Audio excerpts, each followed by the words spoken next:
hoş gördü. Sizi bəxtəvər gördü. Gel meclise ay gelin, qədəmlərin mübarək. Sen güzelden güzelsen, Azerbaycan güzeli, Azerbaycan güzeli. Gönüllerin sefasıdır, min bir derdin devasıdır. Vağzalı Rüfət Bey'in havasıdır. Vağzalı Sema Hanım'ın havasıdır. Alkışlar, alkışlar visalına kavuşanlara. Alkışlar, alkışlar birbirine yaraşanlara. Gözün aydın olsun ay Sevinç Hanım. Gözün aydın olsun ay Kemale Hanım. Değerli kudalar, Allah evinize ocağınıza daim güzel günler nasip etsin inşallah. Maşallah. Ne güzel sen ay gelin.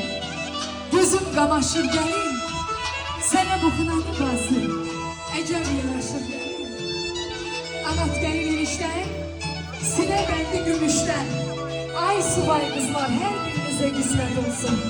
Bak bu kına meclisinden. Ayranın tuzluyorsun, tuz tepeği tuzluyorsun. Semamız giderekler, oğullu kızlı olsun inşallah.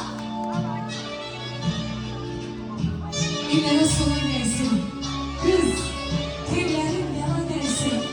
Taş gibi tüm kızlara. Cennetten kıra gelsin. Maşallah sizden. Kızlar güzeller. Geniş bir daire yaratıyor. Geniş bir daire. Mehmet'in reks ansamblının reksini izleyin. Lütfen geniş bir daire yarada. Güzellerim. Kızlarım güzellerim. Oğlan gibi kız gibi geniş bir daire yaradır ama her birimiz meydanda oluruz, hiçbirimiz elleşmedik. Ben meydanda. Meydanda lütfen. Yani kızlar geniş bir daire yaradır. Küçük kızlar. Daire yaradır, geniş daire. Geniş. Biraz temiz güzeller, biraz temiz. Biraz izleştirin kızlar. Geniş bir daire.